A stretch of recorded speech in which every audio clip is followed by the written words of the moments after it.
आप देख रहे हैं 7 न्यूज। मैं आपके साथ मोहम्मद सलमान जुनैदी। तो ಪತ್ರಿಕಾಗೋಷ್ಠಿ ಕರೆದಿರ್ತಕ್ಕಂಥ ವಿಚಾರ ಮೋದಿ ಸರ್ಕಾರದ 12 ವರ್ಷ ಸಾಧನೆಗಳ ಬಗ್ಗೆ ತಮ್ಮೆಲ್ಲರಿಗೂ ಸ್ವಲ್ಪ ಮಟ್ಟಿಗೆ ಕರ್ನಾಟಕದಲ್ಲಿ ಎಷ್ಟು ಜನರಿಗೆ ಅನುಕೂಲ ಆಗ್ಯದ ಅಂತಕ್ಕಂಥದ್ದು ಹೇಳ್ಬೇಕನ್ನೋ ದೃಷ್ಟಿಯಿಂದ ನಾನು ನಿಮಗೆ ಕರೆದಿದ್ದೀನಿ. ಆದ್ರೆ ಒಂದು ಕೆಟ್ಟ ಏನು ಅನಿಸ್ತದ ಅಂದ್ರ ಅದು ಬರ್ತೀನಿ ಒಂದೊಂದಾಗಿ. 17 ಲೋಕ ವಿಶ್ವಾಸ ಕರ್ನಾಟಕ ಮತ್ತು ದೇಶದ ಜನರ ನಿರಂತರ ನಂಬಿಕೆ ಮತ್ತು ಬೆಂಬಲ ಅಂದ್ರೆ ಕರ್ನಾಟಕ ಸರ್ಕಾರಕ್ಕೆ ಸಂಪೂರ್ಣ ನಾವು ಬೆಂಬಲ ಇರ್ತೇವೆ ಅನ್ನೋದು ಹೇಳ್ಯಾರ ಸ್ಪಷ್ಟವಾಗಿ. ಈಗ 17 ಲೋಕಸಭಾ ಸದಸ್ಯರನ್ನ ಈ ರಾಜ್ಯದಲ್ಲಿ 2014 ಜನ ಆರಿಸ್ಕೊಟ್ರು. 3 ದಶಕಗಳ ನಂತರ 2014 ಏನ್ ಫಸ್ಟ್ ಲೋಕಸಭಾ ಚುನಾವಣೆ ಆಯ್ತು, ಅವತ್ತು 17 ಲೋಕಸಭಾ ಸದಸ್ಯರನ್ನ ಜನ ಆರಿಸಿ ಕಳಿಸಿದ್ರು. 3 ದಶಕಗಳ ನಂತರ ಕೇಂದ್ರದಲ್ಲಿ ಪೂರ್ಣ ಸರ್ಕಾರ ಅಂದ್ರೆ ಯಾರ್ದು ಸಹಾಯ ಇಲ್ದೇನೆ ಪೂರ್ಣ ಸರ್ಕಾರ 2014 ಇದು ಮೋದಿಯವರ ಕಾಲದಲ್ಲಿ ಇದು ಆಗಿರ್ತಕ್ಕಂಥದ್ದು ಅಂತ ಹೇಳಿ. ಮುಂದೆ 2019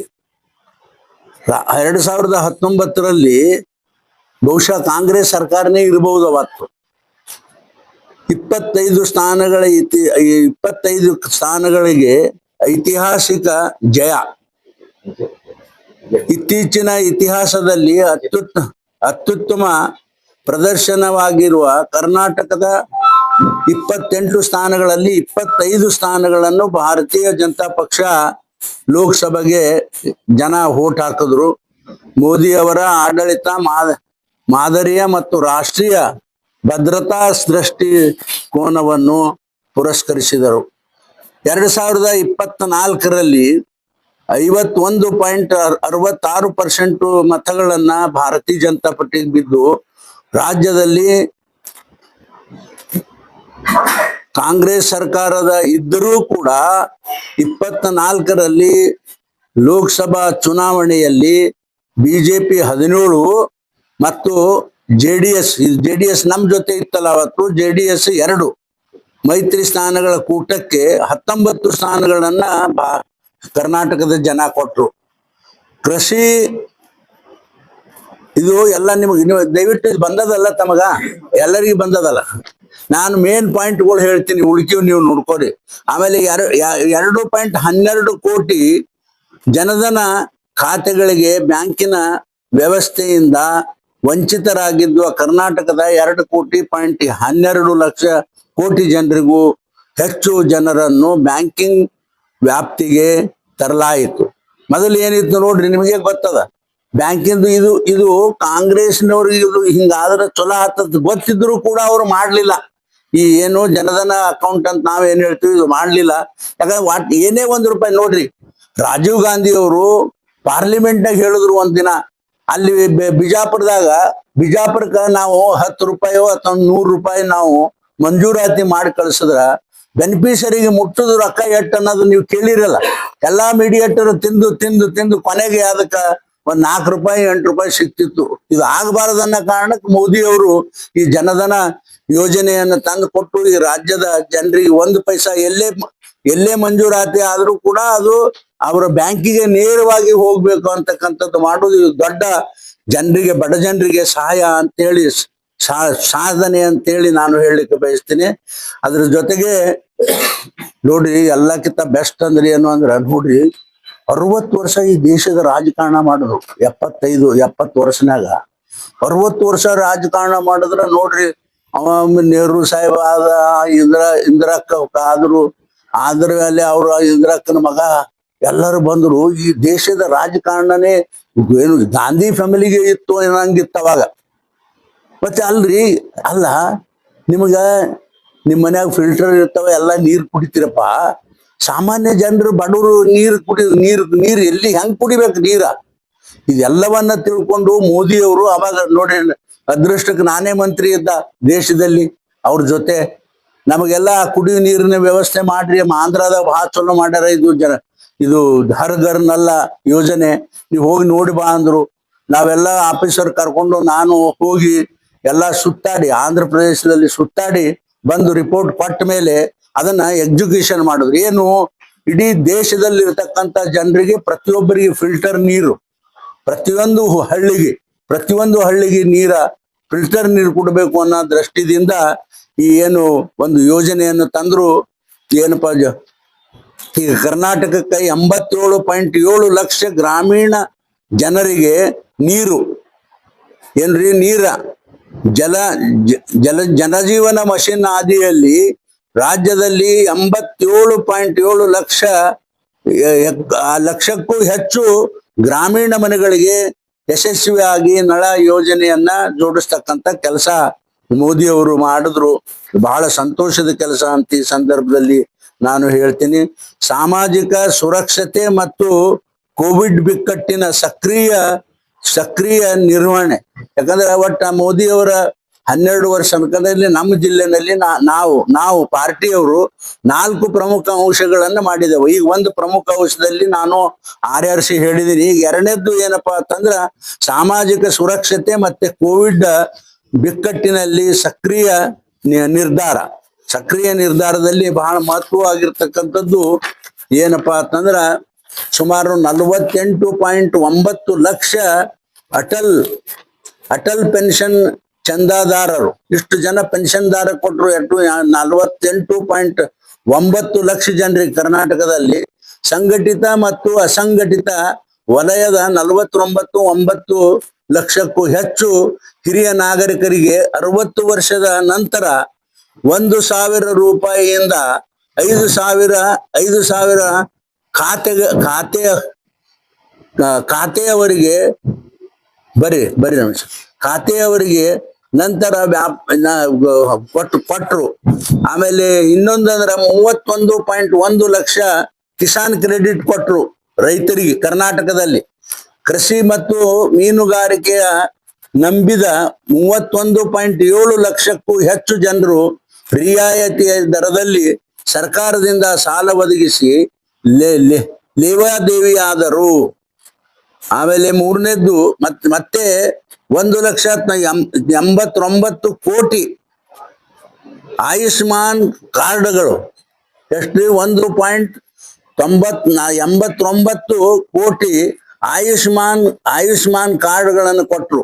ಕರ್ನಾಟಕದ 1,89 ಜನರಿಗೆ, ಅಧಿಕ ಜನರಿಗೆ, ನಾಗರಿಕರಿಗೆ ಪ್ರತಿ ಕುಟುಂಬಕ್ಕೆ ವಾರ್ಷಿಕ 5 ಲಕ್ಷದವರೆಗೆ ಧನ ಸಹಾಯ ನೀಡಲಾಯಿತು. ನೋಡ್ರಿ, ಇದೆಲ್ಲ ಬಡವರ ಸಲುವಾಗಿ. ನಮ್ಮ ಜಿಲ್ಲೆನಲ್ಲಿ 1,89 ಕೋಟಿ ಜನರಿಗೆ ಇದು ಆಯುಷ್ಮಾನ್ ಭಾರತದ ಕಾರ್ಡ್ ಏನು ಕೊಟ್ಟಾರ, ಅದರಲ್ಲಿ ಸುಮಾರು ನನ್ನ ಅಂದಾಜು ಪ್ರಕಾರ ಸುಮಾರು 50 ಲಕ್ಷ ಜನರಿಗೆ ಅದು ಹಳೇದು, ಇದು ನಾ ಹೇಳೋದು 50 ಲಕ್ಷ ಜನರಿಗೆ ನಮ್ಮ ಜಿಲ್ಲೆನಲ್ಲಿ ಇದು ಅವ್ರಿಗೆ ಆ ಫಾಯ್ದೆ ಮುಟ್ಟಾದ. ಯಾಕಂದ್ರೆ ದವಾಖಾನಿಗೆ ಹೋಗ್ತಾವ, ಕ್ಯಾನ್ಸರ್ ಆಗ್ಯದ್ರಿ, ಸುಡುಗಾಡ ಆಗ್ಯದ, ಮಣ್ಣಾಗ್ಯದ, ಹೋಗಿರ್ತಾರ, ಅಲ್ಲೇ ದವಾಖಾನಿ ಒಳಗ ಅವ್ರಿಗೆ ಕೊಡ್ತಕ್ಕಂಥ ಕೆಲಸವನ್ನ ಮಾಡ್ಯಾರ. 402 ಲಕ್ಷ ಫಲಾನುಭವಿಗಳಿಗೆ ಉಚಿತ ಪಡಿತರ. ನೋಡ್ರಿ, ಅಕ್ಕಿ ಗೋಧಿ ಏನ್ ಹಚ್ತಾರಲ್ಲ, ಅದು ಎಷ್ಟು ಅಂದ್ರ 402 ಲಕ್ಷ ಫಲಾನುಭವಿಗಳಿಗೆ ಉಚಿತವಾದ ಪಡಿತರ ಅಕ್ಕಿ ಮತ್ತು ಗೋಧಿಯನ್ನ ಹಂಚಿಸ್ತಕ್ಕಂಥ ಸಾಧನೆ ನರೇಂದ್ರ ಮೋದಿ ಅವರು ಈ ರಾಜ್ಯಕ್ಕೆ ಮಾಡ್ಯಾರ. ದೇಶದಲ್ಲಿ ಕೂಡ ಏನಪ್ಪಾ ಅಂತಂದ್ರ ಒಂದು ಕುಟುಂಬಕ್ಕೆ 5 ಯಾರು ಬಡವರು ಅದಾರ ಅವ್ರಿಗೆ 5 ಕಿಲೋನು 5 ಕಿಲೋ ಫ್ರೀಯಾಗಿ ಕೊಡ್ಬೇಕು. ಅವ್ರಿಗೇನು ರೊಕ್ಕ ತಗೊಳಂಗಿಲ್ಲ, ಪ್ರತಿಯೊಂದು ಕುಟುಂಬಕ್ಕೆ ಬಡವರಿಗೆ. ಅದು ಅಲ್ದೇನೆ ದೇಶದಾಗೂ ಕೂಡ ಒಟ್ಟು ಟೋಟಲ್ 85 ಕೋಟಿ ಜನರಿಗೆ ಇದು ಮುಟ್ಟಿಸ್ತಕ್ಕಂಥ ಕೆಲಸ ದೇಶದಾಗ ಹೇಳ್ತೀನಿ ನಾನು. ನಮ್ಮಲ್ಲಿ ಎಷ್ಟಪ್ಪ ಅಂತಂದ್ರೆ ಸುಮಾರು 402 ಲಕ್ಷ ಜನರಿಗೆ ನಮ್ಮಲ್ಲಿ ಆಗ್ಯದ. ಆದ್ರೆ ದೇಶದಲ್ಲಿ ಸುಮಾರು 85 ಕೋಟಿ ಬಡವರಿಗೆ ಫ್ರೀಯಾಗಿ 5 ಕೆಜಿ ಅಕ್ಕಿ ಮತ್ತು ಗೋಧಿ ಕೊಡ್ತಕ್ಕಂಥ ಒಂದು ಸಾಧನೆ ಆಗ್ಯದ ಅಂತೇಳಿ ತಮಗೆ ಹೇಳಕ್ ಕೊಡ್ತೀನಿ. ನೋಡ್ರಿ, ಕೋವಿಡ್ನಾಗ ಎಂತ ಬಂಗಾರ ಅಂತ ಕೆಲಸ ಮಾಡಿದ್ರಿ ಮೋದಿಯವರು ಸಾಧನೆ. ಹೇಳ್ರಿ ನೋಡೋಣ ಎಂತ ಬಂಗಾರ ಅಂತ. ಕೋವಿಡ್ ನಿರ್ವಹಣೆಗೆ 220 ಕೋಟಿ ಡೋಸ್ ಲಸಿಕೆ. ಎಷ್ಟ್ರಿ? 220 ಕೋಟಿ, ಲಕ್ಷ ಅಲ್ಲ, ಕೋಟಿ ಜನರಿಗೆ ಡೋಸ್ ಕೊಡಿಸ್ತಕ್ಕಂಥ ಕೆಲಸ ಮಾಡಿದ್ರು. ಆಮೇಲೆ ನಾ ಬಹಳ ಕಡೆ ಹೇಳಿನಿ, ರಾಜ್ಯದಲ್ಲಿ ಇಂಥ ಸಂದರ್ಭದಾಗ ಏನ್ರಿ ಕಾಂಗ್ರೆಸ್ ಸರ್ಕಾರ ಇದ್ದಿದ್ರೆ ಹಾದಿಗೆ ರೋಡ್ಗೆ ಹೆಣಗಳು ಬೀಳ್ತಿದ್ವು ಅಂತಕ್ಕಂಥ ಮಾತು ಹೇಳಿನಿ ನಾನು. ಆದ್ರೆ ನೋಡ್ರಿ, ನಮ್ಮ ಪ್ರಧಾನ ಮಂತ್ರಿಗಳು ಇಷ್ಟು ಜನರಿಗೆ, ಇಷ್ಟು ಕೋಟಿ ಜನರಿಗೆ ಡೋಸಸ್ಗಳನ್ನು ಕೊಟ್ಟು ಕೇಂದ್ರದ ಸಕ್ರಿಯ ಬೆಂಬಲದೊಂದಿಗೆ ರಾಜ್ಯದಲ್ಲಿ ಲಕ್ಷಕ್ಕೂ ಅಧಿಕ ಬೆನಿಫಿಷರಿಗಳ ಸಾಮರ್ಥ್ಯ, ಅತ್ಯಾಧುನಿಕ ICU ಸೌಲಭ್ಯಗಳು ಮತ್ತು ಸ್ವದೇಶಿ ಲಸಿಕೆ. ನೋಡ್ರಿ, ಇವರು ಬರೇ ಮೋದಿಯವರು ನಮ್ಮ ದೇಶ, ನಮ್ಮ ರಾಜ್ಯದಲ್ಲಿ ಮಾಡೋದು ಅಷ್ಟೇ ಅಲ್ಲ, ಪರದೇಶಗಳಿಗೂ ಕೂಡ ಫ್ರೀಯಾಗಿ ಲಸಿಕೆಗಳನ್ನ ಹಂಚತಕ್ಕಂತ ಕೆಲಸ ಮಾಡಿದ್ರು. ಅಲ್ಲಿನೂ ಕೂಡ ಎಷ್ಟೋ ಜನರಿಗೆ ಜೀವ ಉಳಿಸಿದ್ರು. ಪಾಪ ಅವರೆಲ್ಲರೂ ಕೂಡ ಮೋದಿಯವ್ರ ಹತ್ರ ಬಂದು ಅವರಿಗೆ ಅಭಿನಂದನೆಗಳನ್ನ ಹೇಳ್ತಕ್ಕಂಥ ಕೆಲಸ ಮಾಡ್ಯಾರ. ಈಗ ಮೂರನೇದ್ದೇನಪ್ಪಾ ಅಂದ್ರೆ, 4ರಲ್ಲಿ ಮೂರನೇದ್ದೇನಪ್ಪಾ ಅಂದ್ರೆ, ಕೇಂದ್ರದ ತೆರಿಗೆಯ ಹಂಚಿಕೆಯಲ್ಲಿ 262% ಭಾರಿ ಹೆಚ್ಚಳ ಮಾಡಿದ್ದಾರ. ಆಮೇಲೆ ಹಿಂದೆ UPA ಸರ್ಕಾರ ಇದ್ದಾಗ ಎಷ್ಟಿತ್ರಿ? ಬರೀ 81.794 ಕೋಟಿಗೆ ಹೋಲಿಸಿದರೆ ಮೋದಿ ಸರ್ಕಾರದ 214ರಿಂದ 24ರವರೆಗೆ ಅವಧಿಯಲ್ಲಿ ಕರ್ನಾಟಕದಲ್ಲಿ ಸಿಕ್ಕ ತೆರಿಗೆಯ ಹಂಚಿಕೆ ಸುಮಾರು 2,96,730 ಕೋಟಿ ರೂಪಾಯಿಗೆ ತಲುಪಿದೆ. ನೋಡ್ರಿ, ಬದಮಾಸರು ಎಲ್ಲ ಇವ್ರು ಏನ್ ಹೇಳ್ತಾರ ಅಂದ್ರ, ಕೇಂದ್ರ ಸರ್ಕಾರದ ನಮಗೆ ಏನು ಸಿಕ್ಕಿಲ್ಲ, ಕೇಂದ್ರ ಸರ್ಕಾರದಿಂದ ಏನು ಸಿಕ್ಕಿಲ್ಲ ಅಂತಕ್ಕಂಥ ಮಾತ ಪ್ರತಿ ಸಲ ಹೇಳ್ತಾರ. ಕೇಂದ್ರ ನಮಗ ಏನು ಸಹಕಾರ ಮಾಡ್ತಾ ಇಲ್ಲ ಅಂತ ಪ್ರತಿ ಸಲನು ಹೇಳ್ತಾರ. ನಮಗ್ ದುಡ್ಡು ಕೊಟ್ಟಿಲ್ಲ ಅಂತ ಹೇಳ್ತಾರ. ನಿಮ್ಮ ಸರ್ಕಾರ ಇದ್ದಾಗ ಬರೀ 81 ಲಕ್ಷ ಕೋಟಿ ಕೊಟ್ರು. ಏನ್ರಿ? 81.794 ಕೋಟಿ ರೂಪಾಯಿ ಕೊಟ್ರು. ಮತ್ತು ಈ ಭಾರತೀಯ ಜನತಾ ಪಕ್ಷಕ್ಕೆ ನೀವು ಬೈತೀರಪ್ಪ, ಮತ್ತೆ ಇವ್ರ್ಯಾಕೆ ಕೊಡ್ಬೇಕಿತ್ತು ನಿಮ್ಗ? 2,96 ಲಕ್ಷ 2,96,000 ಜನರಿಗೆ ರೊಕ್ಕ ಕೊಟ್ರಪ್ಪ, ನೀವು ಕೊಡೋದಿಲ್ಲ ಅಂತ ಹೇಳಿರಿ. ಅವ್ರಿಗೆ ಇದು ಕಾಂಗ್ರೆಸ್ನವ್ರಿಗೆ ಇದೊಂದು ಬಹಳ ಗಂಭೀರವಾದಂತ ಉತ್ತರ. ಗ್ರಾಂಟಿನ್ ಏಡಿನಲ್ಲಿ 292% ಜಿಗಿತ. UPA ಅವಧಿಯಲ್ಲಿ ಸುಮಾರು 60.77 ಕೋಟಿಯಿಂದ ಮೋದಿ ಸರ್ಕಾರದ ಅವಧಿಯಲ್ಲಿ ಕರ್ನಾಟಕಕ್ಕೆ ಸಿಕ್ಕ ಅನುದಾನ 2,38,280 ಕೋಟಿಗೆ ಭಾರಿ ಏರಿಕೆ ಕಂಡಿದೆ. ಆಮೇಲೆ ರಸ್ತೆಗಳು 8.191 ಕಿಲೋಮೀಟರ್ ರಾಷ್ಟ್ರೀಯ ಹೆದ್ದಾರಿಯ ಜಾಲ. ನೀವು ನೋಡಿರಿ ರಾಷ್ಟ್ರೀಯ ಹೆದ್ದಾರಿಗಳು ನೋಡ್ರಿ, ಇಷ್ಟು ಎಂದರೆ ಆಗಿದ್ದು ಏನ್ರಿ? ಅವ್ರಿಗೆ ಹೆದ್ದಾರಿನೇ ಗೊತ್ತಿದ್ದಿದ್ದಿಲ್ಲ. ಪಾಪ ವಾಜಪೇಯಿ ಅವರು ಬಂದ ಮೇಲೆ ಇಡೀ ದೇಶಕ್ಕೆ ಒಂದು ನಾನು ಮಾಲೆಯನ್ನು ಹಾಕ್ತೀನಿ ಅಂತ ಹೇಳಿ ಕಾಶ್ಮೀರ, ಕನ್ಯಾಕುಮಾರಿಯಿಂದ ಮತ್ತೆ ಹೊಳ್ಳಿ ಕಾಶ್ಮೀರಕ್ಕೆ ರೋಡ್ ಮಾಡತಕ್ಕಂತ ಕೆಲಸ ಮಾಡಿದ್ರು ವಾಜಪೇಯಿ ಅವರು ಇದ್ದಾಗ. ಇದು ಒಂದು ದೇಶಕ್ಕೆ ಮಾಲಿಯನ್ನು ಕೊಟ್ಟಿರ್ತಕ್ಕಂಥ ಅಟಲ್ ಬಿಹಾರಿ ವಾಜಪೇಯಿ ಅವ್ರದ ನೋಡಿ ಮೋದಿ ಅವರು 2014 ಪ್ರಧಾನ ಮಂತ್ರಿ ಆದಾಗ ನಾವು ಇದನ್ನ ಯಾಕೆ ಮುಂದುವರಿಸಬಾರದು ಅಂತ ಹೇಳಿ ಈ ನ್ಯಾಷನಲ್ ಹೈವೇಗಳನ್ನ ದೇಶದಲ್ಲಿ ಮುಂದುವರ್ಸ್ಯಾರ. ಈಗ ಬಿಜಾಪುರದಲ್ಲಿ ತಾವು ನೋಡ್ತೀರಿ, ಸುಮಾರು 6 ನ್ಯಾಷನಲ್ ಹೈವೇಗಳನ್ನ ತರತಕ್ಕಂಥ ಪ್ರಯಾಸ ಕೊಟ್ಟಾರ ಅವ್ರು. ನಾ ಏನು ಮಾಡಿಲ್ಲ, ಅವ್ರು ಕೊಟ್ರು ಅನ್ನೋದ್ ನಾ ಬೇಡ್ದ, ಅವ್ರು ಕೊಟ್ರು ಅನ್ನೋ ಕಾರಣಕ್ಕೆ ಇವತ್ತು ಬಿಜಾಪುರದಲ್ಲಿ 6 ನ್ಯಾಷನಲ್ ಹೈವೇಗಳು ಬಂದು ಜಾಯಿನ್ ಆಗ್ಯಾವ. ಯಾವ ಜಿಲ್ಲಾದಾಗ ಅದ 6 ನ್ಯಾಷನಲ್ ಹೈವೇಗಳು. ಮತ್ತ ಅದಕ್ಕ ನಾ ಮತ್ತೆ ಬೇಡಿನಿ ಏನಪ್ಪಾ ಅಂತಂದ್ರೆ, ಇವು 6 ನ್ಯಾಷನಲ್ ಹೈವೇ ಟ್ರಾಫಿಕ್ ಒಳಗ್ ಬಿಜಾಪುರದಾಗ ಬಂದ್ರೆ ಟ್ರಾಫಿಕ್ ಜಾಸ್ತಿ ಆಗ್ತದ. ಈಗ ಇಂಡಿಯಾದಿಂದ ಅಥಣಿಗೆ ಹೋಗ ಒಳಗೆ ಯಾಕೆ ಬರ್ಬೇಕು ಊರಾಗ? ಅದಕ್ಕೆ ಒಂದು ರಿಂಗ್ ರೋಡ್ ಬೇಕು. ಸುಮಾರು 750 ಕೋಟಿ ರೂಪಾಯಿ ಎಸ್ಟಿಮೇಟ್ ಆಗ್ಯದ. ಅದು ರಿಂಗ್ ರೋಡ್ ಸಹಿತ ಕೊಡ್ತೀನಿ ಅಂತ ಹೇಳಿ ನಮ್ಮ ಪ್ರಧಾನ ಮಂತ್ರಿಗಳು ಪತ್ರ ಗಡ್ಕರಿ ಅವರು ಬರೆದಾರೆ. ಗಡ್ಕರಿ ಅವರು ನಾ ಇದು ಮಾಡ್ತೀನಿ ಅಂತಕ್ಕಂತ ಮಾತು ಹೇಳ್ಯಾರ. ಸಾಕಷ್ಟು ದೇಶದಲ್ಲಿಯೂ ಕೂಡ ದೇಶದ ಚಿತ್ರನೇ ಬದಲು ಮಾಡ್ಯಾರ.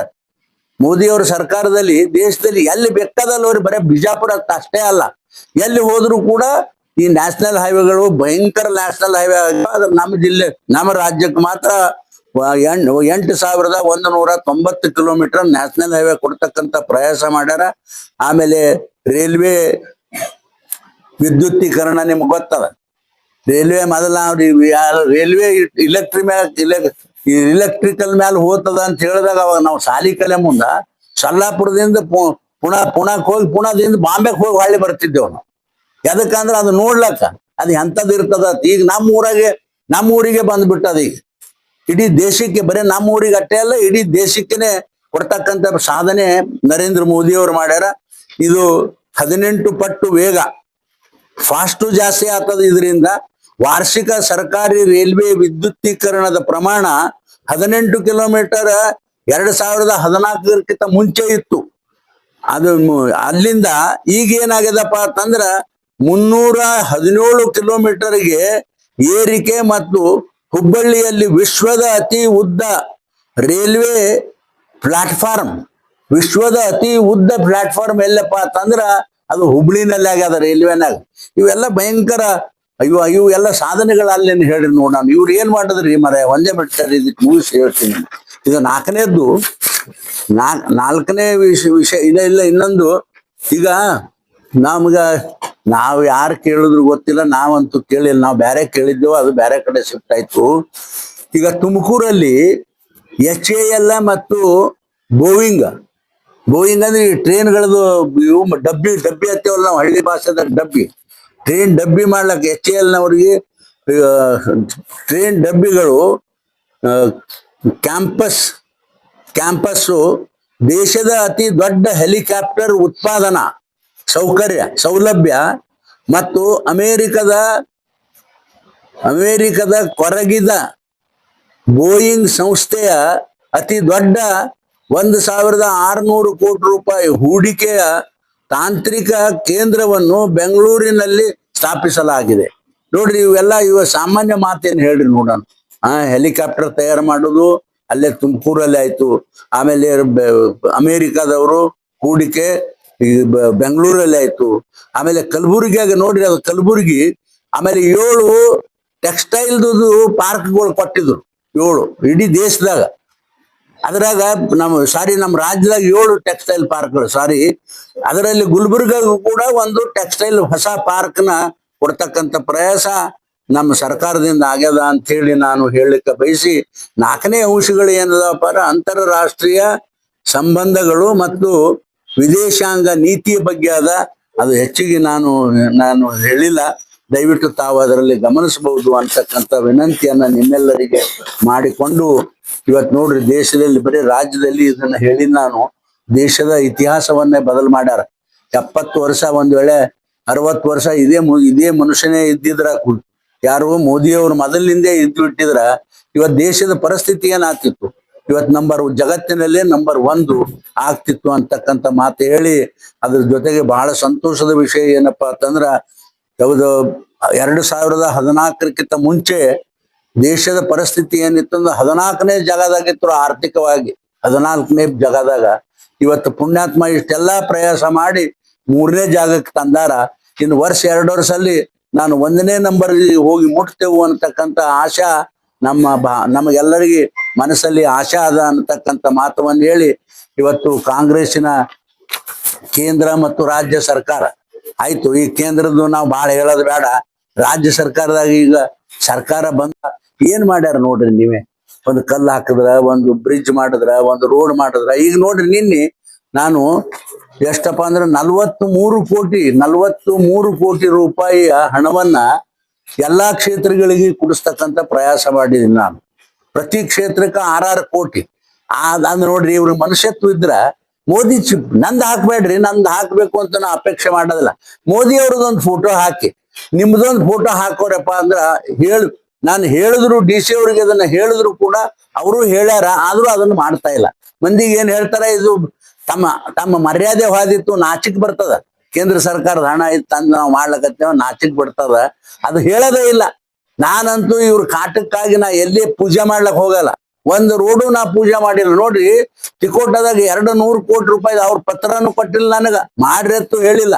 ನಾ ಒಂದ್ ದಿವ್ಸ ಈ ಕಡೆ ಎಲ್ಲೋ ಮಹಾರಾಷ್ಟ್ರ ಕಡೆ ಹೋಗಿದ್ದ, ಅಲ್ಲೆಲ್ಲ ಮಹಾರಾಷ್ಟ್ರ ಏರಿಯಾದಾಗ ಅದೇ ರೋಡ್ ಪೂರಾ ನ್ಯಾಷನಲ್ ಹೈವೇ ಮಾಡಿದ್ರು, ತಂದು ನಮ್ ಬಾರ್ಡರ್ ನಿಂದಿರಿಸ್ಬಿಟ್ಟಿದ್ರು. ಅದು ನಾನ್ ನೋಡಿ ಇಮಿಡಿಯೇಟ್ ಗಡ್ಕರಿ ಅವ್ರ ಪತ್ರ ಬರದ, ನೋಡಿ ಇಂತಿಂತ ಊರದಿಂದ ಇಲ್ಲಿ ತಂದು ನೀವು ನಿಲ್ಸಿರಿ, ಇದು ನಂದು ಇಷ್ಟು ಕಿಲೋಮೀಟರ್ ಆಗ್ತದ, ಅದಕ್ಕೆ ನನಗೆ ಯಾಕೆ ನೀವು ಸಹಕಾರ ಮಾಡಬಾರ್ದು ಅಂತ ಪತ್ರ ಬರದ 3 ದಿನ ಒಂದು ವಾರನೊಳಗಾಗಿ ನಮ್ಗೆ ಆರ್ಡರ್ ಕೊಟ್ರು.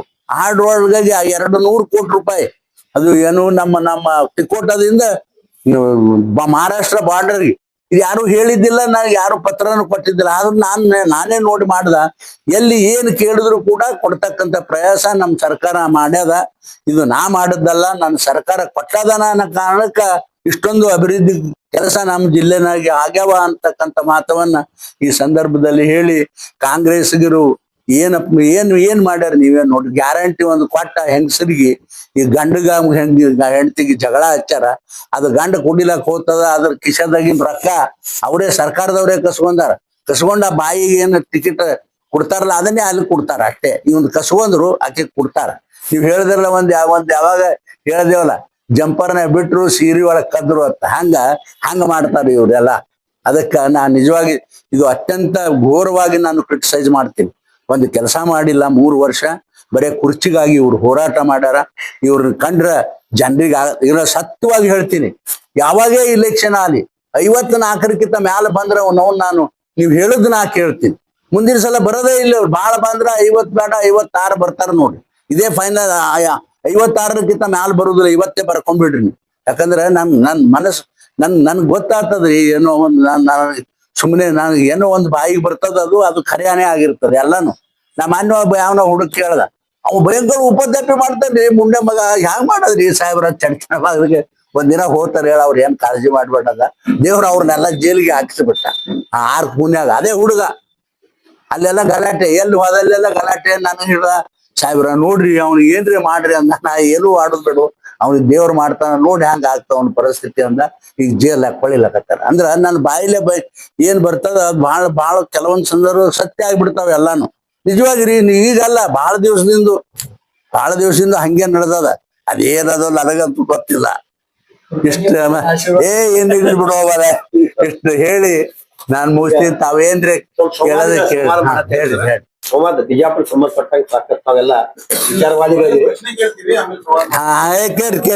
ಕೇಳಿ. ಹೌದ್ರಿ, ಹೌದು. ಅದರೊಳಗೆ ಒಂದು ಉಜ್ವಲ ಸ್ಕೀಮ್ ಕೇಂದ್ರ ಸರ್ಕಾರದಿಂದ ಮಹಿಳೆಯರಿಗೆ ಬಹಳ ಅನುಕೂಲ ಆಗ್ತದೆ ಅಂತ ಹೇಳಿ 12 ಸಿಲಿಂಡರ್ ಕೊಟ್ಟಿದ್ರು. ಅದು ಇಲ್ಲಿ 9 ಮಾಡಿದ್ರು, ಈಗ 4 ತಂದಾರೆ. ಅಲ್ಲ, ಇನ್ನೊಂದ್ 12 ದಿನಕ್ಕೆ ನಾ ಕೊಡೋದಿಲ್ಲ ಅಂತ ಹೇಳ್ತಾರ.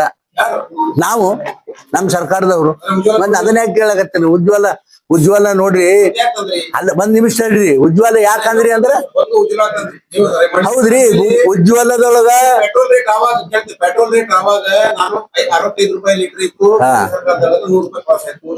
ಸಿಲಿಂಡರ್ ಆವಾಗ 400 ಇತ್ತು, 21 ರೂಪಾಯಿ ಪಾಸ್ ಆಯ್ತು. ಡಾಲರ್ ರೇಟ್ ಆವಾಗ 65 70 ಇತ್ತು, ಇವತ್ತು 97 ತನಕ ಹೋಗೈತಿ. ಆಮೇಲೆ ನೀವು 15 ಲಕ್ಷ ರೂಪಾಯಿ ತರ್ತೀರಿ, ಬ್ಲಾಕ್ ಮನಿ ಒಂದು ತಂದಿಲ್ಲ. ಇವತ್ತು 42 ಅಂದ್ರೆ 42 ವರ್ಷದಿಂದ ಅತಿ ಹೆಚ್ಚು ನಿರುದ್ಯೋಗ ಬಂದಿರುವಂತ ಮೋದಿ ಸರ್ಕಾರದಲ್ಲಿ ರಿಪೋರ್ಟ್ ಹೇಳಿದ. ಅಂದ್ರೆ 42 ವರ್ಷದಲ್ಲಿ ಅತಿ ಹೆಚ್ಚು ನಿರುದ್ಯೋಗ ದೇಶದಲ್ಲಿ ಸೃಷ್ಟಿಯಾಗಿರುವುದು ಮೋದಿ ಸರ್ಕಾರದಲ್ಲಿ. ಅಲ್ಲಪ್ಪ, ಒಂದ್ ಮಿನಿಟ್ ಒಂದು ಕೇಳ್ತೀನಿ ತಡ್ರಿ ಉತ್ತರ. ಡಿಮಾನಿಟೈಸೇಷನ್ ಮಾಡಿದ್ರೆ ಏನ್ ಹೇಳಿದ್ರಿ, ಕಾಲದನ್ನ ಇದು ಆಗ್ತದೆ, ಎಲ್ಲಾ ಟೆರರಿಸಂ ಎಲ್ಲ ಸ್ಟಾಪ್ ಆಗ್ತದೆ ಅಂತ ಹೇಳಿ RBI ಆಧಾರೆ ಕೊಟ್ಟರು. 99.32% ಆಫ್ ದ ರೊಕ್ಕ ವಾಪಸ್ ಬಂತು ಅಂತ ಹೇಳಿ. ಬ್ಲಾಕ್ ಮನಿ ಎಲ್ಲಿ ಹೋಯ್ತು? ಇಷ್ಟೆಲ್ಲಾ ಪ್ರಶ್ನೆಗಳು ಇರ್ಬೇಕಾದ್ರೆ ಉತ್ತರ ಆಯ್ತು ನಿಮ್ ಕಡೆ. ನಾನು ಏನ್ ಹೇಳ್ಬೇಕು ಇಲ್ಲ ನೋಡ್ರಿ, ನಾ ಏನ್ ಹೇಳ್ಬೇಕು ನೋಡ್ರಿ. ಈಗ ನಾನ್ ಜೋಡಿ ಬಾಮರ ಎಲ್ಲ ಕುಡಿಸ್ತೀನಿ. ಜಿಡಿಪಿಗಿಂತ ಹೆಚ್ಚು ಜಿಡಿಪಿ ನೇಪಾಳ ಮತ್ತು ಭೂಟಾನ್ ಆಯ್ತು, ಬಾಂಗ್ಲಾದೇಶ ಇತ್ತು, ಶ್ರೀಲಂಕಾದ ಇತ್ತು. ನಮ್ ಜಿಡಿಪಿ ಕಡಿಮೆ ಆಗಿತ್ತು ಆ ಟೈಮ್ ನಲ್ಲಿ, ಯಾರು ಮೋದಿ ಸರ್ಕಾರದಲ್ಲಿ. ಬ್ಲಾಕ್ ಮನಿ ಹೈಯೆಸ್ಟ್ ಬ್ಲಾಕ್ ಮನಿ ದೇಶದಲ್ಲಿ ಹೋಗಿದೆ ಅಂತ ಹೇಳಿ ಇದೇ ಸರ್ಕಾರದಲ್ಲಿ ರಿಪೋರ್ಟ್ ಕೊಟ್ಬಿಟ್ಟಾರೆ. ಸ್ವಿಟ್ಜರ್ಲ್ಯಾಂಡ್ ದಲ್ಲಿ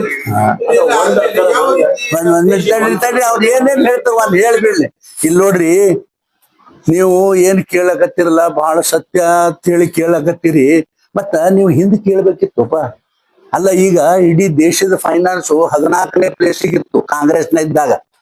ಈಗ 3ನೇ ಪ್ಲೇಸಿಗೆ ಬಂದದ.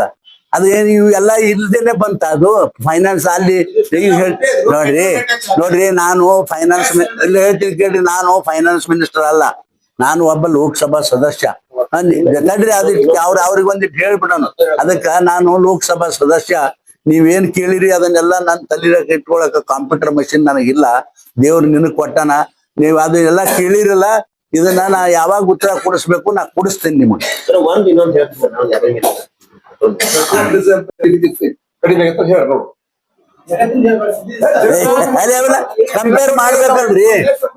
ಪೆಟ್ರೋಲ್ ರೇಟ್ ಇವತ್ತು ಪೆಟ್ರೋಲ್ ರೇಟ್ ಬೆಲೆ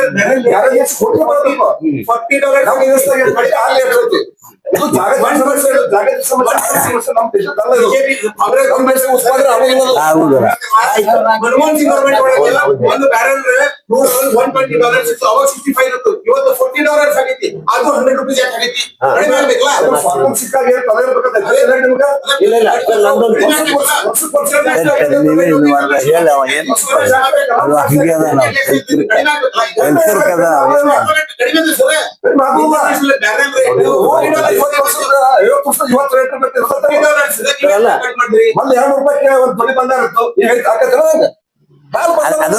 ಅದು ಯಾಕೆ ಕೇಳಿಲ್ಲ, ಅವ್ರು ಕೇಳಿಲ್ಲ.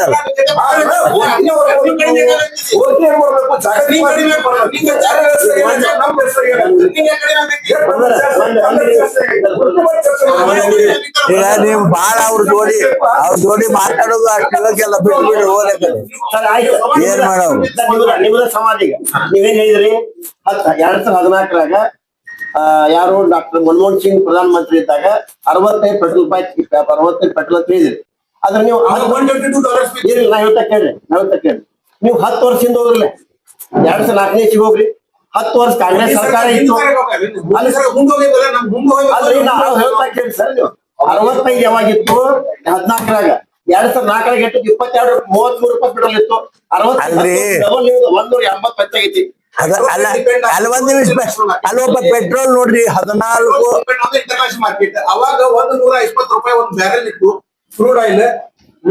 ಯುಪಿ ಸರ್ಕಾರ $65 ಆಯ್ತು. ಈಗ ನೋಡು ಬರೇ ನಾವೇ ಹೆಚ್ಚು ಮಾಡಿ ಸಾಹೇಬ್ರೆ, ಇಲ್ಲಿ ನೋಡ್ರಿ ನಾವೇ ಹೆಚ್ಚು ಮಾಡಿದೇವ ಅಂತೀರಿ. ಇಡೀ ಜಗತ್ತಿನಲ್ಲಿ 14 ರಾಷ್ಟ್ರಗಳು ಏನು ಪೆಟ್ರೋಲ್ ರೇಟ್ ಅದನೋ ಅದೆಲ್ಲಕ್ಕಿಂತ ಕಡಿಮೆ ಭಾರತದಲ್ಲಿ ಅದ. ಅಲ್ಲ ನೀವು ಓಟ್ ಹಾಕಿರಿ ಬಿಟ್ಟಿರಿ, ಏನ್ ಮಾಡಿದ್ರೆ ಗೊತ್ತಿಲ್ಲ ನಮಗ. ನಾವು ಇದ್ದದ್ದು ಹೇಳ್ತೇವೆ ನಿಮ್ಗೆ.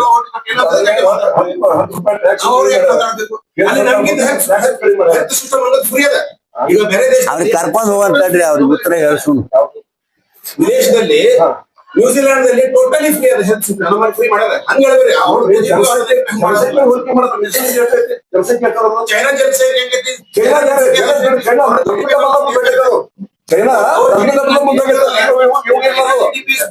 ಚೈನಾ ಕಾಂಗ್ರೆಸ್ ಸರ್ಕಾರ ಇದ್ದಾಗ ಮುಂದೆ ಈಗಲ್ಲ. ಇಲ್ಲ ಸರ್, ಅದೇ ಇಟ್ಕೊಂಡು ಹೋಗ್ಯಾರ ಅವರು. ಅವಾಗ ನಮ್ಗೆ ಹೋಗಿಲ್ಲ ದೇಶ. ಇವು ಯಾವಾಗ ಈ ಒಂದು 11 ವರ್ಷದಾಗ 12 ವರ್ಷದಾಗ ಮೋದಿ ಅವ್ರು ಬಂದಾಗ ಮುಂದೆ ಹಾಕತ್ತೀವಿ ನಾವು.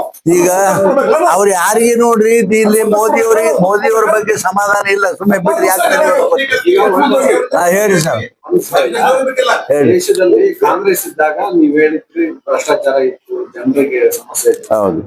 ಬಿಜೆಪಿ ಬಂದ ಮೇಲೆ ಕಾಣಿಸ್ತಾ ಇಲ್ಲ. ಅಲ್ಲ ನೋಡ್ರಿ, ಅಲ್ಲ ಒಂದ್ ನಿಮಿಷ. 14 ವರ್ಷದಲ್ಲಿ ಒಬ್ಬರಿ ಯಾವರೇ ಜೈಲ್ ಪಾದ ನಮ್ಮ ಮಂತ್ರಿ ಮಂಡಲದಾಗ ಇಷ್ಟು ಜನ ಮಂತ್ರಿ 14 ವರ್ಷ ಆಯ್ತು.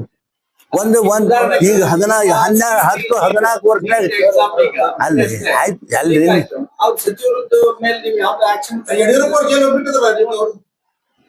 ಅಲ್ರಿ ನಾನ್ ಹೇಳುದು ಇವ್ರಲ್ಲ, ಇದು ಹೇಳಕತ್ತಿ, ಕೇಂದ್ರದ್ದು ಹೇಳಕತ್ತಿ.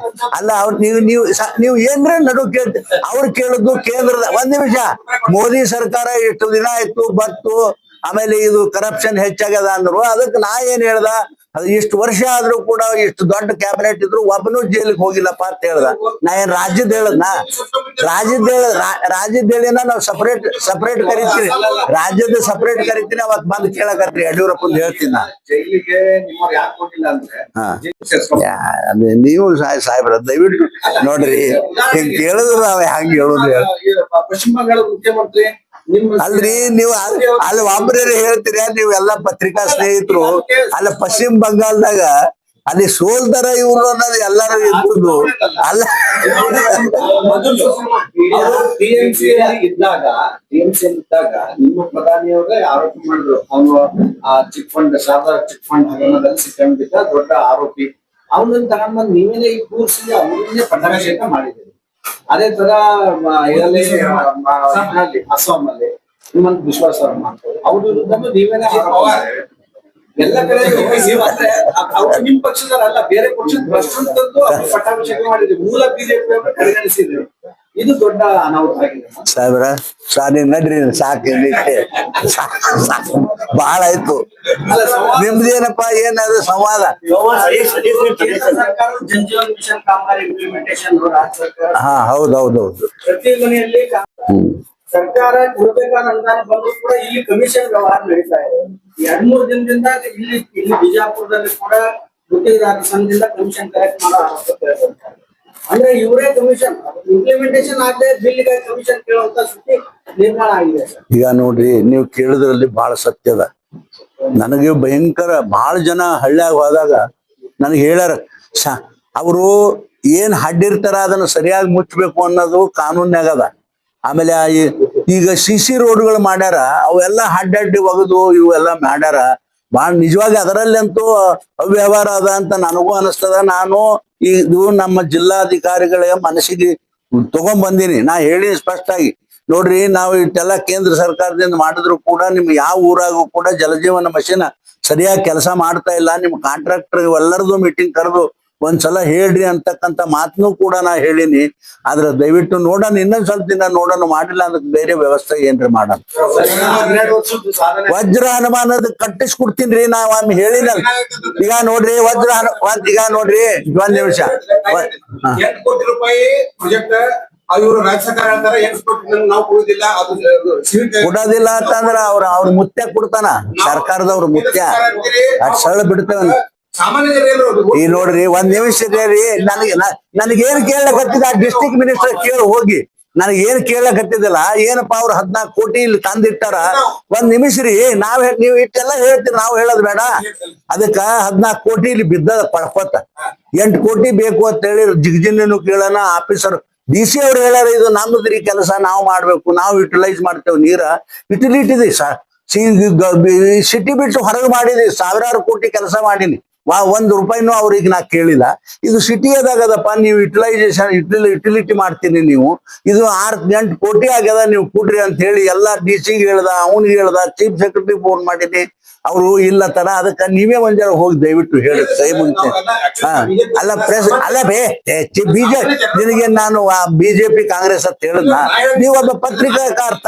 ಸಾಮಾನ್ಯ ಜನರ ಪರವಾಗಿ ಹೇಳ್ತೀನಿ. ಅಲ್ಲಿ ಏನಂತ ನೋಡ್ರಿ, ಜನರಿಗೆ ಬಿಜೆಪಿ ಕಾಂಗ್ರೆಸ್ ಅವ್ರ ಕೆಲಸ ಬೇಕಷ್ಟೇ. ಅವ್ರಿಗೆ ಒಂದು ಅಲ್ಲಿ ಅಂಡರ್ ಪಾಸ್ ಆಗ್ಬೇಕು, ಅಲ್ಲೋಪ ನೀವು ಅಂಡರ್ ಪಾಸ್ ಬೇಕು ಅಂತ ಹೇಳಿ ನಾನು ಜನರಲ್ ಮ್ಯಾನೇಜರ್ ಜೋಡಿ ಜಗಳ ಮಾಡಿ ಅದನ್ನ ಅಂಡರ್ ಪಾಸಿಗೆ ರೊಕ್ಕ ತಗೊಂಡ್ಬಂದಿನಿ 14 ಕೋಟಿ. ಇವ್ರು ಒಟ್ಟೆ ರೊಕ್ಕ ಕೊಡಲಾಗ್ಯಾರ. ನಾ ಏನ್ ಮಾಡ್ಲಪ್ಪ ಹೇಳಿ ನೋಡ, ನೀವ್ ಹೇಳಿ ದಯವಿಟ್ಟು ಅದನ್ನ ಬರೀರಿ ಸರಿಯಾಗಿ ಎಲ್ಲರೂ ಪತ್ರಿಕೆ ಒಳಗೆ ದಯವಿಟ್ಟು. 12 ವರ್ಷದ ಸಾಧನೆಯನ್ನು ಹೇಳಿ ಜಿಲ್ಲೆಗೆ ಕೆಲವೊಂದಷ್ಟು ಬೇಡಿಕೆ ಇದೆ.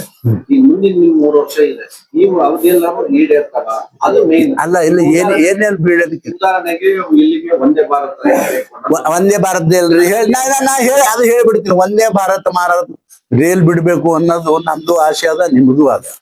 ಆದ್ರೆ ನೀವು ಒಂದ್ ಸ್ವಲ್ಪ ವಿಚಾರ ಮಾಡ್ರಿ. ಸಾದಾ ಟ್ರೇನ್ ಓಡೋದು 80 km/h ಓಡ್ತದೆ ಈಗ ಈ ಹಳಿ ಮೇಲ. ಇದು ಇದು ವಂದೇ ಭಾರತ ಏನು ಟ್ರೇನ್ ಓಡ್ಬೇಕು 140 km ಫಾಸ್ಟ್ನಾಗ ಹೋಗ್ತದ. ಇವೇನ್ ಹಳಿಗಳು ಏನದವಲ್ಲ ಆ ಸ್ಪೀಡಿಗೆ ಜೋಡಣೆ ಆಗಿಲ್ಲ, ಅದಕ್ಕಾಗಿ ಇಲ್ಲಿ ನಾವು ಬಿಡೋದಿಲ್ಲ ಅಂತ ಹೇಳ್ತಾರ. ಅದು ಒಂದ್ ಸ್ವಲ್ಪ ದಿನ ತಡೀರಿ, ಅದು ಮಾಡ್ಲಕತ್ತಾರ ಎಲ್ಲ ರಿಪೇರಿ. ಖಂಡಿತ ನಾನು ಆ ಒಂದು ಟ್ರೈನ್ ಬಿಡಿಸ್ತಕ್ಕಂತ ಪ್ರಯಾಸ ಮಾಡ್ತೀನಪ್ಪ. ಅದ್ರ ಜೊತೆಗೆ ಜಿಲ್ಲೆಗೆ ಏಮ್ಸ್ ಏಮ್ಸ ನಮ್ ಜಿಲ್ಲೆ ಕೊಡೋದಿಲ್ಲ, ಆಗೋದಿಲ್ಲ. ಅದು ನಾವೆಲ್ಲ ಕೇಳಿದೇವ್ ಇದಕ್ಕ ಮೊದಲ 2 ಸಲ ಯಾರ್ಯಾರೋ ನೀವು ಸ್ನೇಹಿತರು ಹೇಳಿದ್ರು ನನಗ. ನಾನೇ ಪ್ರಧಾನಮಂತ್ರಿಗಳಿಗೆ ಭೇಟಿಗೆ ಏಮ್ಸ್ ಒಂದ್ ಮಾಡಿಕೊಡ್ರಿ ಅಂದ್ರ ನಿಮ್ ಜನಸಂಖ್ಯೆ ಇದು ಎಲ್ಲ ನೋಡಿದ್ರೆ ಅದು ಆಗೋದಿಲ್ಲಪ್ಪ, ಸುಮ್ನೆ ಯಾಕೆ ತಲೆಗೆ ಹಾಕುತ್ತೆ ಅಂತ ಹೇಳ ಪ್ರೈಮ್ ಮಿನಿಸ್ಟರ್ಸ್ಗೆ ಭೇಟಿಯಾಗಿ ಹೇಳ್ಯಾರ, ಅದು ಆಗೋದಿಲ್ಲ.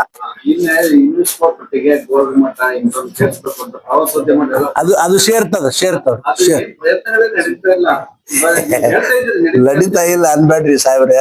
ನಾ ಬಾಳ ಸಲ ಈಗ ನೋಡ್ರಿ ಕೊನೆಗೆ ಲಾಸ್ಟ್ ಇಯರ್ ಇಲ್ಲ, ಅದಕ್ಕ ಲಾಸ್ಟ್ ಇಯರ್ ನಂದು ಲಿಸ್ಟ್ ನ್ಯಾಗ ಬಂದಿತ್ತು ಇದು ಗೋಳ್ಗುಮಟ ಈ ವರ್ಲ್ಡ್ ಬ್ಯಾಂಕ್ ಇದ್ರಾಗ ಹಾಕ್ಲಕ್ಕ 2 ಇದ್ದು, ನಂದೊಂದು ಇನ್ನೊಂದು. ಅವಾಗ ಪ್ರಧಾನ ಮಂತ್ರಿಗಳು ಏನ್ ಮಾಡಿದ್ರು, ಯಾವ್ದು ಬಹಳ ಅರ್ಜೆಂಟ್ ಅದಪ್ಪ ಇದು ಸೇರ್ಸು ಮುಂದ್ ಮಾಡೋಣ ಅಂತ ಹೇಳಿ ಅದು ತೆಗಿಸಿ ಮಾಡ್ಯಾರ.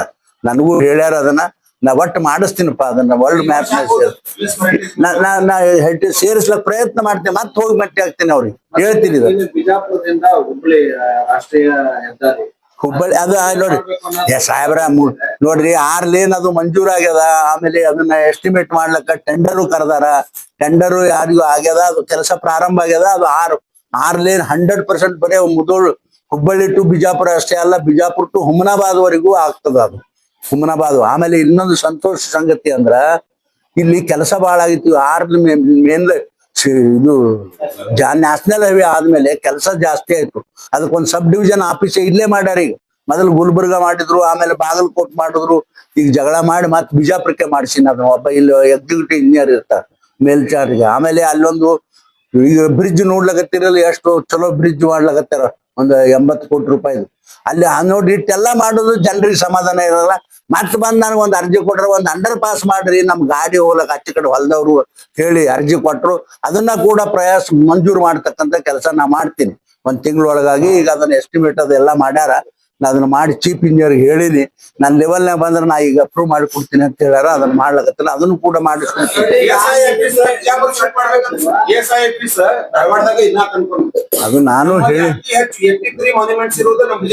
ನೀವ್ ಹೇಳಿದ ಖಂಡಿತ ಸತ್ಯ ಅದ. ಅಲ್ಲಿ ಏನು ಮಾನ್ಯಮೆಂಟ್ ಇಲ್ಲ, ಏನು ಇಲ್ರಿ, ಅವ್ರು ಇಟ್ಕೊಂಡ್ ಕೂತಾರ ಅಲ್ಲಿ. ನಾನು 2 ಸಲ ಪತ್ರ ಬರ್ದೀನಿ ಸಂಬಂಧಪಟ್ಟ ಮಂತ್ರಿಗೆ. ಇದನ್ನ ಒಟ್ಟು ಅಲ್ಲಿ ಯಾವೂ ಇಲ್ಲ, ಏನು ಸುಡ್ಗಾಡಿಲ್ಲ. ನಮ್ಮ ಇಟ್ಟದಾವ ಇಲ್ಲಿ 105 ಮಾನ್ಯುಮೆಂಟ್ ಅದಾವಪ್ಪ, ಇಲ್ಲಿ ಶಿಫ್ಟ್ ಮಾಡದ್ ಬರೆದ್ರು, ಇನ್ನ ತನ ಶಿಫ್ಟ್ ಮಾಡಿಲ್ಲ. ಬಿಜೆಪಿ ಗೌರ್ಮೆಂಟ್ ಆಗಿದ್ದು ಬಿಜೆಪಿ ಸರ್ಕಾರದವರು ಅಲ್ರಿ ನಾವ್ ಎಲ್ಲಾನು ಮಾಡಿದೇವ್ರಿ. ಈಗ ಅದು ಸುಪ್ರೀಂ ಕೋರ್ಟ್ ಅಲ್ರಿ, ಯಾಕೆ ಹಾರಲ್ತಂದ್ರೆ ಸುಪ್ರೀಂ ಕೋರ್ಟ್ ನವ್ರು ಹಿಡ್ಕೊಂಡ್ ಕೂತಾರ್ರಿ. ಅದು ಕ್ಲಿಯರ್ ಆಗ್ತದ, ಇವತ್ತು ನಾಳೆ ಕ್ಲಿಯರ್ ಆಗ್ತದ. ಪಾರ್ಲಿಮೆಂಟ್ ಸಿಸ್ಟಮ್ ಐತಲ್ರಿ ಐತಿ. ಇದು ಎಲ್ಲಕ್ಕ ಉತ್ತರ ಹೇಳ್ಯಾರ ಈಗ ಅವ್ರು. ಬರ್ರಿ ಸಾಕು ನಡ್ರಿ ಅನ್ನೋರ. ಈಗ ಆಲ್ಪಟ್ಟಿದು ಅನಂತ ಎತ್ತರದ್ದು ಮೇನ್ ಇಶ್ಯೂ ಆಗಿದೆ. ನಿನ್ನೆ ನನಗೂ ಬಂದು ಪಾಪ ಮೆಮೊರಾಂಡಮ್ ಕೊಟ್ಟು ಬದ್ಧತೆ ಏನಿಲ್ಲ. ಅವ್ರು ಏನ್ ಹೇಳ್ಯಾರ, ಎಲ್ಲರೂ ಬಂದು ಹೇಳಿದ್ರು, ಆಯ್ತಪ್ಪ ಗದ್ದಿಗೌಡ್ರಿಗೆ ಹೇಳ್ರಿ, ಗದ್ದಿಗೌಡ ನಾನು ಮೊದಲು ಹೋಗಿ ಮೀಟಿಂಗ್ ಇಬ್ರು ಕೂಡ ಹೋಗಿ ಪ್ರೈಮ್ ಮಿನಿಸ್ಟರ್ ಭೇಟಿ ಆಗ್ತೇವು, ನಿಮಗೊಂದು ಮೀಟಿಂಗ್ ಫಿಕ್ಸ್ ಮಾಡ್ತೇವೆ ಅಂತ ಹೇಳಿದೆವು. ಅದನ್ನ ಬಹಳ ಬೇಗ ಸಾಧ್ಯ ಆದಷ್ಟು ಬೇಗ ಮೀಟಿಂಗ್ ಪ್ರಧಾನಮಂತ್ರಿ ಜೋಡಿ ಮಾಡಿಸ್ತೇವೆ. ನೋಡ್ರಿ ನಾ ಕೇಂದ್ರ ಏನಾಗಲ್ರಿ ಈ ಭಾಗದಾಗ ನನ್ಗೆ ಗೊತ್ತಿಲ್ಲ. ನಾನಂತೂ ಈ ಭಾಗದವನೇ ಅದೀನಿ. ಇಡೀ ದಕ್ಷಿಣ ಭಾರತದಲ್ಲಿ ನಾನು ಒಬ್ಬನೇ ಇರೋದು. 7 ಸಲ ಗೆದ್ದವ. ನಾನು ಒಬ್ಬರ ಮನೆಗೆ ಹೋಗಿಲ್ಲ, ನಾನು ಕೂಡ್ರಪ್ಪ ಮಂತ್ರಿ ಅಂತಿಲ್ಲ. ಎದಕ್ ಹೋಗ್ಬೇಕಲ್ಲಿ ಅನ್ ಸಾಕು, ನಾ ಜನರ ಜೋಡಿ ಇರ್ತೀವಿ ಅಷ್ಟೇ. ಅಲ್ಲ ನಾ ಎಂದ್ರೆ ಹೇಳಿದ್ ನಾ ಸಿಎಂ ದಲಿತರಿಗೆ ಹೇಳಿನ್ರಿ ಸಾಹೇಬ್ರ, ನನಗ್ ಹೇಳಿಲ್ಲ. ದಲಿತರಿಗೆ ಯಾವ ಹುಡುಗಿಗೆ ಮಾಡ್ಲಿ ನಾ ಖುಷಿ ಪಡ್ತೀನಿ. ನಾ ಹೇಳಿಲ್ಲ ನಾನು ಪಕ್ಷ ಅಲ್ಲಪ್ಪ, ನಾ ಕಾಂಗ್ರೆಸ್ನಾಗ ಖರ್ಗೆ ಅವ್ರು ಮಾಡಿದ್ರೆ ನಾ ಖುಷಿ ಪಡ್ತೀನಿ ಅಂತ ಹೇಳಿನ. ಒಂದು ಸಚಿವ ಸ್ಥಾನ ಮಾಡದೇ ಇರೋರು ಸಿಎಂ ಹೆಂಗ್ ಮಾಡ್ತಾರೆ?